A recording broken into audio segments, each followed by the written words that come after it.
You wake up at 5 a.m., slam down a glass of water, journal your goals, work out, and tell yourself, this is what successful people do. But there's one problem nobody puts in the motivational video. If you're sacrificing sleep to wake up at 5, your discipline might actually be making you less productive. And your brain doesn't care how inspirational your alarm clock sounds.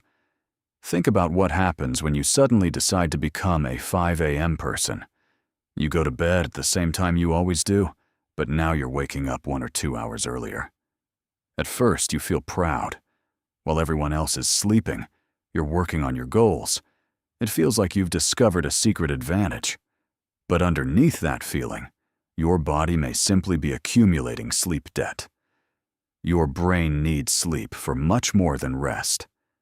During sleep, your body supports memory, learning, emotional regulation, and other essential processes. When you consistently get less sleep than you need, your attention and decision-making can suffer. You may still be sitting at your desk at 8 a.m., but being awake isn't the same thing as being mentally sharp. And here's where the psychology gets interesting. Waking up at 5 a.m. gives you an immediate feeling of achievement.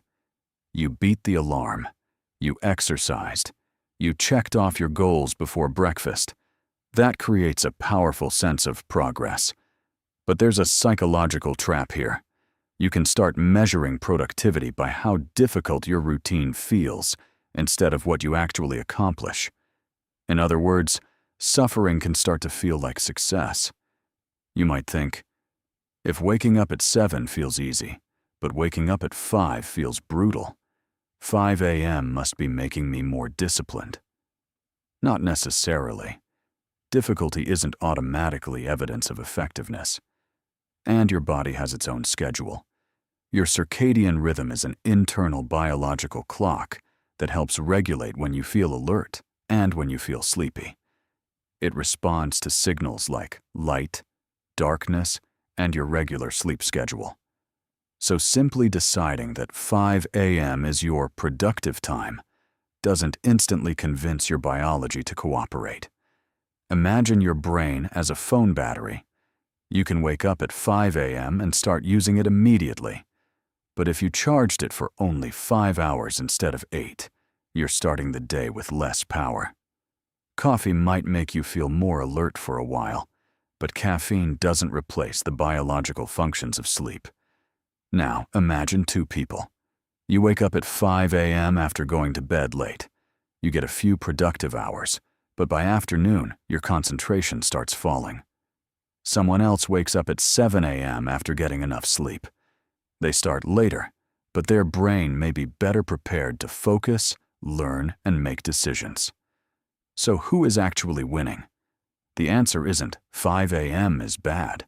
If you naturally wake up early, go to bed early, get enough sleep, and genuinely feel good, a 5 a.m. schedule can work perfectly well for you. The problem is believing that the clock itself creates success. It doesn't. Your goal shouldn't be to wake up before everyone else. Your goal should be to wake up with enough sleep behind you to actually use your brain. Because waking up at 5 a.m. isn't discipline if you're spending the rest of the day fighting exhaustion. Sometimes, the most productive thing you can do for tomorrow's goals is go to bed.